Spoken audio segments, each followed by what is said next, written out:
আসসালামু আলাইকুম প্রিয় দর্শক।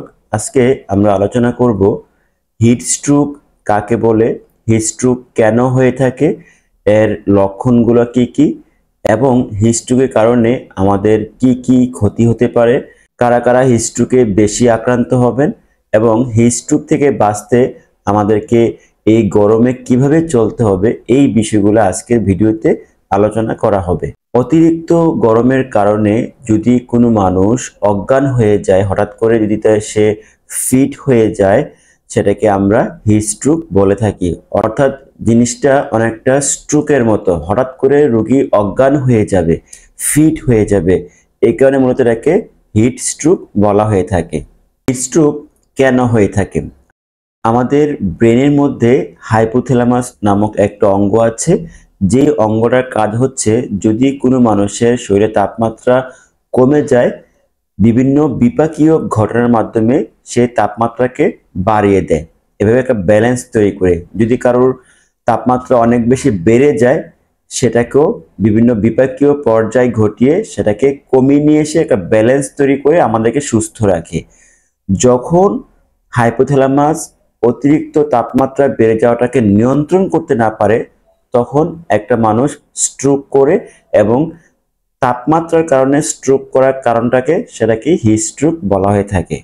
হিট স্ট্রোকের কিছু লক্ষণ আছে, কি দেখলে আপনারা বুঝবেন যে আপনার বা আপনার পাশের মানুষটা হিট স্ট্রোক করেছে। যেমন হঠাৎ করে দেখবেন যে অতিরিক্ত গরমে বা অতিরিক্ত রোদে একটা মানুষ অজ্ঞান হয়ে পড়েছে, সেটা হিট স্ট্রোক হতে পারে। অথবা একটা মানুষের শরীরে তাপমাত্রা অনেক বেশি বেড়ে গেছে, যার কারণে তার মধ্যে কাঁপুনি এসেছে। একটা মানুষ দেখবেন যে হঠাৎ করে সে অসংলগ্ন কথাবার্তা বলছে, সে আবল তাবল বলছে, তার শরীরে ব্যালেন্স নেই, সে হঠাৎ করে দাঁড়িয়েছিল বসে গেছে, শুয়ে গেছে, কিংবা সে অজ্ঞান হয়ে গেছে। যদি এরকম দেখেন তাহলে বুঝবেন যে সেই লোকটি হিট স্ট্রোক করেছে। এছাড়াও যে মানুষটা হিট স্ট্রোক করবে, তার হঠাৎ করে তার হৃদস্পন্দন বেড়ে যাবে, কারো কারো ক্ষেত্রে হৃদস্পন্দন বন্ধ হয়ে যাবে, হ্যাঁ, কারো কারোর শ্বাস নিঃশ্বাস বেড়ে যাবে, ঘন ঘন শ্বাস নিবে। বাচ্চারা দেখবেন যে অকারণেই শুধু কান্নাকাটি করছে, এই লক্ষণগুলো দেখলে আমরা বুঝতে পারবো তার মধ্যে হিট স্ট্রোকের লক্ষণ বা উপসর্গ দেখা দিয়েছে। এখন হিট স্ট্রোক কাদের বেশি হয়? মূলত বাচ্চা এবং বয়স্ক রোগী, যাদের বয়স 60-এর বেশি, তাদের ক্ষেত্রেই হিট স্ট্রোক বেশি হয়ে থাকে। এই হিট স্ট্রোকটা কাদের জন্য ভয়ানক? আমি আগেও বলেছি, বাচ্চা এবং যাদের বয়স বেশি তারা হিট স্ট্রোকে বেশি আক্রান্ত হবে। এছাড়াও যাদের হার্টের সমস্যা আছে, যাদের শ্বাসকষ্ট আছে, যাদের ডায়াবেটিস আছে, যে সকল রোগীদের ওজন বেশি, যে সকল রোগীরা নিয়মিত মানসিক সমস্যার ওষুধ খান, সে সকল রোগীরা এই হিট স্ট্রোকে বেশি আক্রান্ত হবেন এবং আক্রান্ত হওয়ার কারণে তাদের মৃত্যু পর্যন্ত হতে পারে। যদি একটা মানুষ হিট স্ট্রোকে আক্রান্ত হয়ে যায় আমি দেখি, তাহলে আমাদের করণীয় কি?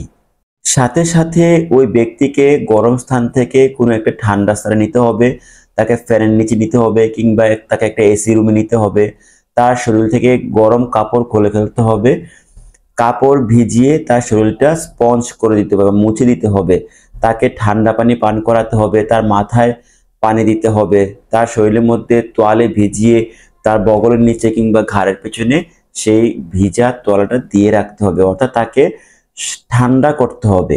যদি আমরা তাকে তাৎক্ষণিক এই সেবাগুলো দিতে পারি, তাহলে আমরা হয়তো তাকে মৃত্যুর হাত থেকে বাঁচিয়ে তুলতে পারবো। কখন আপনাকে হসপিটাল যেতে হবে? যদি দেখেন আপনার সামনে একজন মানুষের মধ্যে হিট স্ট্রোকের যে উপসর্গগুলো সেগুলো আপনি দেখতে পাচ্ছেন, তখন আপনি তাকে ঠান্ডা করার সব ধরনের ব্যবস্থা করলেন। যদি তারপরও 30 মিনিট পরও ব্যক্তিটি যদি স্বাভাবিক অবস্থায় ফিরে না আসে, তাহলে আপনাকে বুঝতে হবে তাকে হসপিটাল নেওয়াটা খুব জরুরি, অন্যথায় এই মানুষটি যে কোনো সময় মারা যেতে পারে। এখন আমরা যেন এই হিট স্ট্রোকে আক্রান্ত না হই, তার জন্য আমাদের করণীয় কি? আমাদেরকে ছাতা নিয়ে বের হতে হবে। অতিরিক্ত রোদ উঠলে আমাদেরকে ছাতা নিয়ে বের হতে হবে। আমাদের ব্যাগের মধ্যে বা যেখানেই হোক আমাদের সাথে পানি রাখতে হবে, যাতে করে আমরা একটু পর পর পানি খেতে পারি। কাপড় চোপড় একটু ঢিলে ঢালা বা সাদা রঙের কাপড় পরার চেষ্টা করে থাকবো।